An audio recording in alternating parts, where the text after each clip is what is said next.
இந்த தொகுப்பு.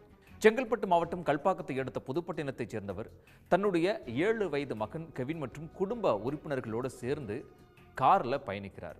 கார் சென்று கொண்டிருக்கும் போது அவருக்கு முன்னாடி சென்ற வாகனம் திடீரென வலதுபுறமா திரும்புது. அந்த சமயத்துல பின்னால் வந்த இவர்களுடைய கார் அந்த காரின் மீது மோதி விபத்து ஏற்படுது. அப்படி விபத்து ஏற்படும் போது சிறுவன் சென்ற கார்ல இருந்த ஏர்பேக் உடனே வெடிச்சு சிறுவனுக்கு காயம் ஏற்படுது. உடனடியா என்ன செய்யறாங்க அப்படின்னா, அருகில் இருக்கக்கூடிய மருத்துவமனைக்கு அழைச்சிட்டு போறாங்க. அப்படி அழைச்சிட்டு போய் அங்க மருத்துவர்கள் பரிசோதிக்கும் போது அந்த சிறுவன் ஏற்கனவே உயிரிழந்துட்டார்னு மருத்துவர்கள் சொல்றாங்க. அதை கேட்ட அவர்களுடைய குடும்பத்தாருக்கு மட்டுமல்ல, இந்த செய்தி சென்றடைந்த அனைவருக்குமே இது ஒரு மிகப்பெரிய அதிர்ச்சி ஊட்டக்கூடிய ஒரு செய்தியாக மாறியிருக்கு. காரணம், விபத்தின் போது உயிர் காக்கக்கூடிய ஏர்பேக் எப்படி உயிரிழப்பை ஏற்படுத்துச்சு அப்படிங்கிறது தான். காரின் முன் இருக்கையில் குழந்தைகளை அமர வைக்க கூடாதா அப்படின்னு கேட்டா நிச்சயமா அமர வைக்க கூடாது அப்படிங்கிறது தான் மோட்டார் வாகன சட்டமும் வலியுறுத்தது.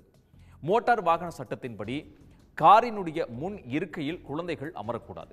14 வயதுக்குட்பட்ட குழந்தைகள் பின் இருக்கையில் தான் அமர வேண்டும்.